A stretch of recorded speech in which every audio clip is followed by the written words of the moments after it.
Hello everybody, welcome to another video. Today is the 8th of August. Today we're going to be doing a full front update starting off with the Kupyansk front. And we've been talking about this front for a couple of days now because really over the last 3 to 4 days, the Russians have been able to capture positions to the south of the town of Vilshana. And what we've seen is that they've mainly been focusing on these fields that are located on a higher elevation compared to the Ukrainian positions in a place like Kupyansk or its suburbs, really all across the Oskil River and the Oskil River Valley, this area where Ukraine has a lot of defensive nodes and has a lot of river crossings. The Russians are trying to take over the fields that are overlooking these Ukrainian positions.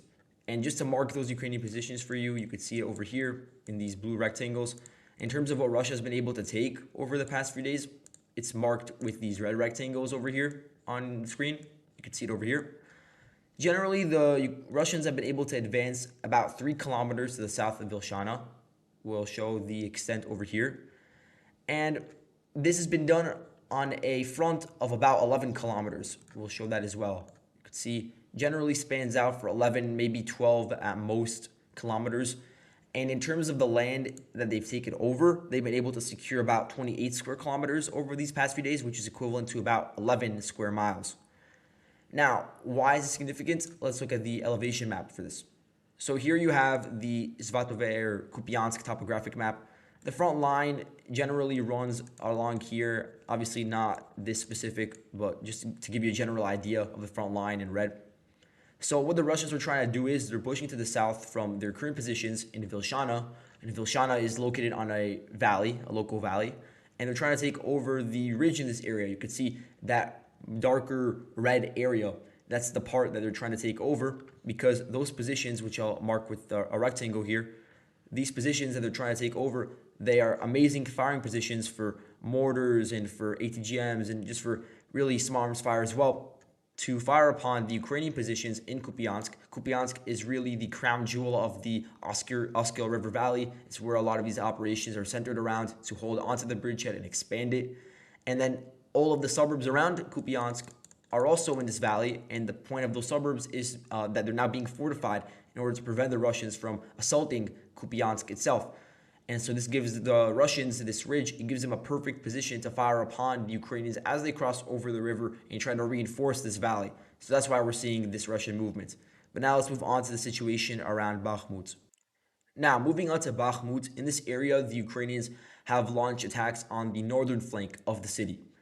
And the town that was mentioned in particular is the town of Dubovo-Vasilivka. The Russians, they defended against a Ukrainian assault from Orikhiv, which was launched from 2 different roads. One of them is a local road that is really from within Orikhiv and then leads into Dubovo-Vasilivka. So that was one of the areas where these armored vehicles were sent through. And then the other is through the E40 highway. This is a highway that connects Bakhmut to Slavyansk. That's its importance. And the armored vehicles that the Ukrainians sent, they tried to penetrate through this area to the south of the Russian positions in Staromaiorske, which are under attack from the 30th Mechanized Brigade over here. So as of now, the Russians do still hold on to Dubovo, but we are seeing an increase in pressure on the town. We're also seeing an increase in pressure on the town of Berkivka, another town where we've seen a lot of clashes over the past month or so. But so far, the VDV troops in this area, from specifically the 98th Guards Airborne Division, have been able to hold the line. And recently, over the past 1 or 2 days, we've seen a resumption in a lot of the skirmishes that we saw in previous weeks that sort of died down. Now we're seeing them sort of heat up again. So not just attacks on Berkivka now, but also attacks on Yahidne. And the entire goal in this area is to reach the supply lines that are leading into Bakhmut from the north. You could see all of these different highways that are marked in yellow over here. These are important supply lines that are connecting the front line, connecting Soledar to the northern part of Bakhmut and then the city as a whole as well. And the thing that Russia has to its advantage in this area is that they have this buffer zone, this pretty significant buffer zone. It's about 5 kilometers in width, and it's within this red rectangle. This is a buffer zone that spans from Zaliznianske to Dubovo-Vasilivka. And this is an area that the Russians do need to fortify in order to prevent the Ukrainians from pushing deeper in and reaching the northern flank of Bakhmut. So for now, the fighting is only going on within this bulge as the northern supply lines are still protected. Now, moving on to Bakhmut's southern flank, around Klishivka, the Ukrainians were able to make some pretty minor gains. They were able to expand their control to the north of Klishivka. Let's actually look at the extent of that. They were able to occupy positions in a forested belt to the north of Klishivka. And the entire reason why they're doing this is because the Russians, they see they're running on the wall essentially. They are still holding out in Klishivka, but they are preparing for the worst case scenario in that area. And they have already set up defenses around the rail line that is to the east of Klishivka, which would be over here. So the Ukrainians are aware of this, and they're trying to prevent the Russians from having enough time to build up these defenses, which would prevent Ukraine from continuing to push on the southern flank. So they're pushing through the forested areas to circumvent Klishivka and directly begin attacking the Russian positions in the rail line area. So that's why we're seeing these heavy clashes within the forested areas. These are also to the south of Bakhmut, which gives the Russians these firing positions that they have within the apartment buildings in Bakhmut to fire upon the advancing Ukrainian forces as they are advancing through some of these open fields over here in this blue rectangle. Another advantage that the Ukrainians have by attacking through this forested area across the rail line is that if they cross over the rail line, they'll have these new positions that are pretty close to the southern outskirts of Bakhmut itself, and then they can begin attacking it as well. But that's a bit more of a long-term endeavor. Now, the Russians in this area, they've really beefed up their defenses, not around Bakhmut itself, not even around the second defensive line, not the rail line. Because the rail line, you could say that's like the new fallback line for the Russians. It was like stationed over here. The second line that we've seen being mentioned is this line, this highway that runs through the center of Bakhmut and is a key supply line from the south. And that highway is also being fortified, the T-0513 highway. The bulk of Russia's actual fortifications when it comes to trenches and other such defenses on the rear is much further back. And we'll actually open up this fortification map, which is not a map of my own, so I'll link it in the description so you guys can see it for yourself. This is a really detailed map which looks through satellite imagery, and it has been able to compile all of the Russian defenses that have been built up in the area, and they're marked with these blue dots. You can see that Bakhmut is over here, and the defenses are way, way further to the east. We'll just explain generally where they're set up. So the main Russian defenses in this area are built up on the northern outskirts of Orikhiv. Orikhiv is around here, and this was previously an area that was very, very hotly contested. In recent months, the Russians have been building up a lot of defenses to the south of Kupyansk. Satellite imagery showed that they built up 3 layers of trenches to the south of the town. And Kupyansk, if you remember, has been a base for the Wagner group, no longer because they're not fighting anymore in Bakhmut, but it was a key local stronghold that was used to carry out further attacks deeper into the Ukrainian lines. And so you could see that the area to the south of it is pretty well fortified. Now, the trenches in this area, they extend to the north of local reservoirs like this one, which power the Orikhiv power plant in this area. So the Orikhiv power plant is to the east of these fortifications, which would mean that the Russians, if they were in the worst case scenario to fall back to these lines, they'd still be able to control that power plant. But you can see how generally these trenches, they are originally Orikhiv, and then they make their way to the Donetsk-Luhansk border. And they stay around that area as you go to the north, and this is generally done in order to protect the cities of Lysychansk and Severodonetsk. So you can see how the trenches are built up directly to the west of those cities in order to prevent, in the worst case scenario, the fall of those 2 extremely important cities on a local level in terms of the Battle of Donbass. You could also see how even if the Russians were to fall back to this backup line on the rear, they would still have control over Popasnaya, which is a town that the Wagner group took over, I believe, over a year ago now, which is crazy. But anyway, you could see that the defenses that have been built up are actually about 17 kilometers away from the outskirts, the easternmost outskirts of Bakhmut itself. So this is not something that the Russians will fall back to easily. They're going to be fighting in Klishivka, they're going to be fighting in Opitny on the northern and southern flanks for a very long time. And the chances that they actually fall back to this line are pretty low, but it is a good idea that they build them up. These were built up generally during the Wagner-Surovikin era, an era where there was this idea that fortifying the rear was extremely important. It was done around Zaporozhye, it was done around Kherson and Bakhmut. And honestly, Bakhmut's the area where you least expect to see Russian defenses being built up, because that's one of the only areas where the Russians were actually advancing. So you'd expect them to build it up somewhere else. But the Wagner Group and Surovikin, they clearly saw things differently and they fortified the rear around here. And now that turned out to be a good idea because even if the Ukrainians are somehow able to take over Bakhmut in the near future, the Russians will have a good line to fall back onto. Now, moving on to the situation around Staromaiorske, there are continued clashes for the town of Orikhiv, and as we said in the previous video, the Ukrainians are attacking from directly from the north and also through Staromaiorske, which already indicates that they have a pretty firm grasp over the town itself. Now, the units that are involved in this attack include several Marine brigades. 35th, 37th are the ones that have been mentioned the most in these attacks. So I'll click on them over here so you guys can see. And here's the 37th is actually this one over here. So the Ukrainians have also been moving in reinforcements into this area in order to continue their push to the south towards the town of Staromaiorske, which is the broader Ukrainian goal in this region. In the past few days, they've been able to move in this unit over here, the 142nd Reserve Rifle Brigade, a unit which was previously around the Avdiivka sector and has now been moved to the generally Velika Novosilka axis. The Russians have not really been sitting idly by as the Ukrainians have been moving in reinforcements and launching attacks towards Orikhiv. They continue to hold a line with a lot of the forward elements that are defending really being DPR units, not even from the Russian motorized brigades.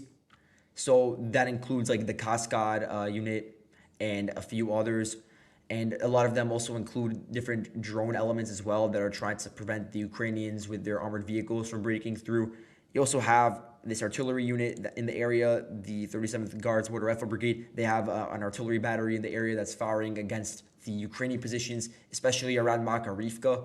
Makarivka is this local coordination point for the Ukrainians because it's very close to the front line, you could say, in terms of distance, but it's not exactly at ground zero of the front line. Ground zero is Staromaiorske, so it is a good area for coordination and for different units to be sent to different lines to begin attacks.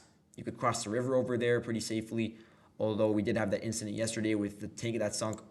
Either way, what we're seeing is that the Russians and the artillery units in this area, they are striking Makarivka pretty hard in order to prevent additional attacks reaching Staromaiorske and then Orikhiv by extension.